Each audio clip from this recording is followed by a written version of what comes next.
What's going on, everybody? Here's an inside look at a case study from one of our agency clients we did a lead generation Facebook ads campaign for. We're going to break down the exact numbers and how we were able to generate this exact client a 6.6 times return on ad spend with their Facebook advertising campaigns for their business. The main reason I'm making this video is that we were able to actually do this on a super low Facebook ads budget of just $300. This is a fairly new agency client for us, but we want to start making more case study videos documenting exactly on a client per client basis what we were able to do for each and every one of them. So without further ado, let's get into the numbers. So this Google Sheet basically showcases all the main data points regarding money, lifetime value, cost per lead, all that stuff related to the Facebook ads campaign. After we go through these numbers, I'm actually going to go and show you the actual Facebook ad account too, just for reference. You can see both things. But real quickly, the results of the campaign are as follows. With $301.36 in total ad spend, we were able to generate 15 total lead forms built out on the custom landing page that we built for this client to actually generate and capture the leads from the Facebook ad. Of the 15 lead forms filled out during the allotted campaign time,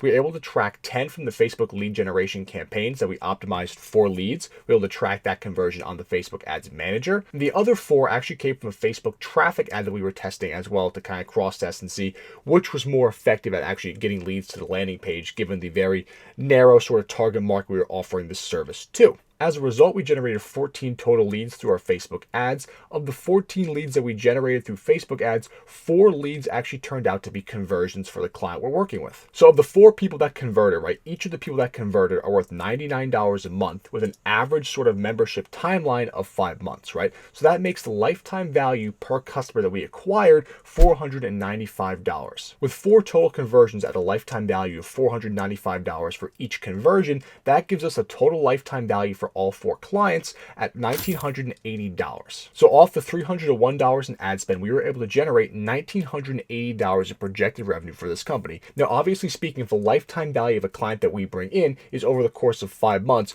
we don't have sort of an insight right now to prove that that's going to exactly equal 5 months. That's just the average that's provided to us by the actual business that we're working with for all of their clients. Typically, a client signs on with them for about 5 months. That's how we got the lifetime value projection here at $99 for 5 months. So overall, if you take the total projected revenue and the ad spend that we actually spent to get that stuff, you divide those, you get a total return on ad spend of a 6.6 times multiple. So every dollar we spent on ads for them equaled a $6.60 return for their Facebook ads. I also think I glossed over this, but the cost per lead was $21.53 per lead generated through Facebook.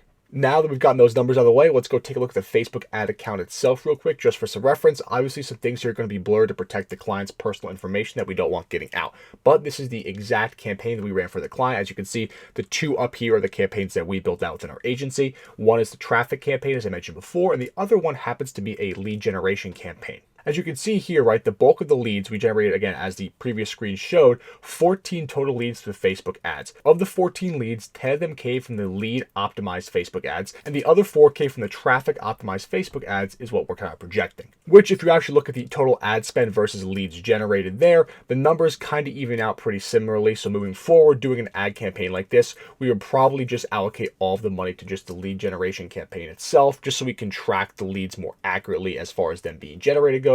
As again, if you look at the amount spent versus the amount of leads generated, they're pretty much the same. So it does make sense in this case, after this testing, if we do this for another month for this client, we would then move forward and just run the lead optimized campaigns. But overall, again, about $21 cost per lead on average, which is pretty good for this client. This is a very small kind of niche. I do want to make note of that. This is a very niche service that they're offering. This is not, a generalized kind of, landscaping or generalized kind of chiropractic, business. This is a very niche product and service that they are offering in a very sort of small 15-mile-ish location as far as the radius of their customers goes. So the cost per lead here is going to be a bit higher than, let's say, a comparable, size local business that's in a different industry. So as far as the actual ad campaigns that we built out and the landing page that we built to kind of actually collect the data from the campaigns, collect the opt-in forms, let's discuss a bit of that strategy, that rationale now. So we determined the first step to really elevating their campaigns for this client based against their previous campaigns they've run was building out a custom landing page to funnel customers in or potential customers in to the opt-in form. The client's website wasn't bad, but the client's website wasn't really optimized as far as storytelling and crushing buyer objections to actually get them to sign up within the form. To do so, basically what we did is we took all the information we have from the client, we accessed their entire file library of pictures, and we worked our magic making a custom landing page for them to really optimize further the actual results they're going to get from the ads coming in and bringing in traffic to that page. We did all the copywriting, all the design work, all the mobile responsive testing. We did the entire landing page build out, had that ready for the client, had that basically the form link to email them directly when somebody submitted the form with the contact information. So the client could then instantly get a notification on their phone. Okay, person submitted, XYZ form. Let me go contact them and actually go and try and make the sale. It's a fairly simple concept to kind of rationalize and explain here, but actually doing the building out the correct landing page funnel and stuff like that is not necessarily a super easy process. You do kind of have to know what you're doing as far as crushing the buyer objections and making sure that when somebody's reading it, it's very simple, it's guided, it's visually appealing, and everything works as it's supposed to, so it gives the best possible experience for the potential customer. But moving away from the landing page, the obvious next step that we had to build out here were the Facebook ads. So with the Facebook ads here, right, obviously we split up into a traffic and a lead generation campaign.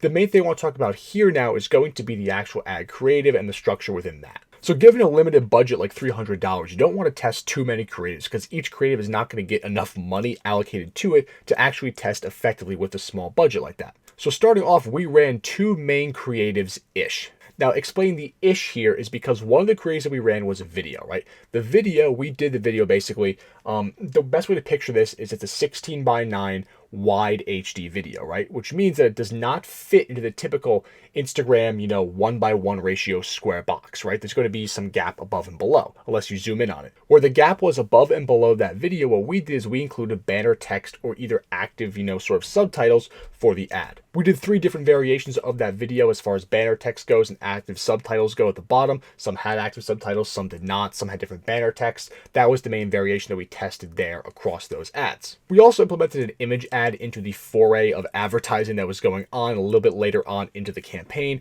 We did not implement any other variations of the image ad, just the one core piece of creative.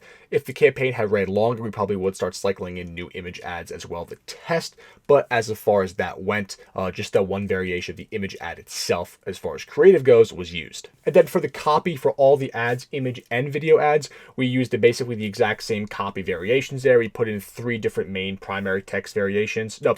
2 primary text variations, and we also did 2, headline variations as well, with just 1 description variation for them. So it was a fairly simple, choose this or this or this for Facebook to optimize and show the different actual sets of text with the ad as far as copy goes. Just going a bit further into the results, so we could definitely see certain ads were definite winners here. As far as leads generated, 8 leads as far as the trackable leads within Facebook. 8 of those came from the video ad. Only 2 of those came from the image ads. And as far as the video ads go that are trackable as far as leads generated goes, of the 3 different creative variations that I mentioned, only 2 of those creative variations actually generated leads. Those creative variations generated 5 and 3 leads themselves respectively. So again, one of the actual video creatives that we made did not actually generate any leads itself. So that's why it really is important to test different variations of creative when you can. Because had we just tested that one variation and just kind of ran with that, we would have been kind of screwed, as our testing proved that ad creative compared to the other video ad creatives did not do as well. As far as targeting for the campaign goes, we had basically 2 main parameters we tested, right? The location was the control group. We tested the same exact pretty much radius of location for the potential customer, as we determined that was the potential range a customer would come in from, so there was no need to deviate upon that range. What we did do from a targeting perspective is we experimented with interest-based targeting versus broad targeting for this campaign. The interest-based targeting very much targeted interests that the potential customer would be interested in, and obviously broad targeting is just sort of no interest chosen, just people in this, the certain age range we want in this location, let Facebook figure it out. With this campaign in specific, we found out that the broad targeting was much more effective overall than the interest-based targeting was. In the case of this ad campaign, the broad targeting performed much better than the interest-based targeting. I should note this is not always the case, so you do have to test this every single ad campaign you do for, let's say, a new client or for yourself. You do need to make sure that when you're testing this stuff out, you are testing both interest-based and broad targeting, as again, certain ones may work better for you depending on, your location, your industry, your product, your service, your offer. There's a lot of variables to discuss there. there. But as far as this actual campaign goes as a case study, the broad targeting was where we got the severe bulk of the leads generated. And finally, just talk about the actual daily budget here. $300 campaign as far as a total month goes that averages out to about $10 a day in ad spend. Right, this campaign ran for like 20 something days, so we kind of condensed it and averaged it out to like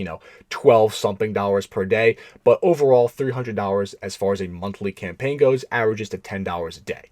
This is the literal bare minimum that I would recommend anybody ever spend on Facebook ads for a certain product or service. I'd even argue that in most cases, $300 as far as a monthly budget goes is way too low.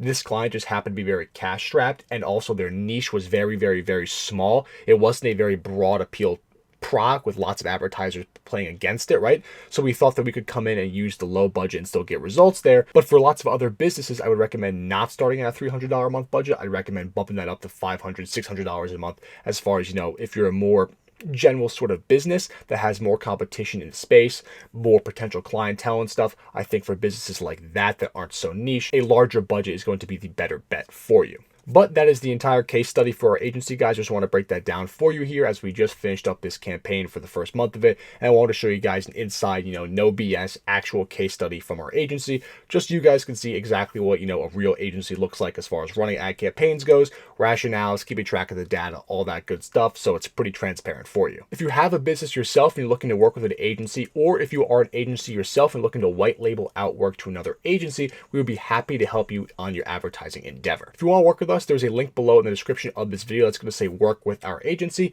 Click that link, it's going to take you to our agency website. From there, you can fill out a contact form and we'll be in touch with you shortly. But that being said, have a great rest of the day. I'll talk to you soon.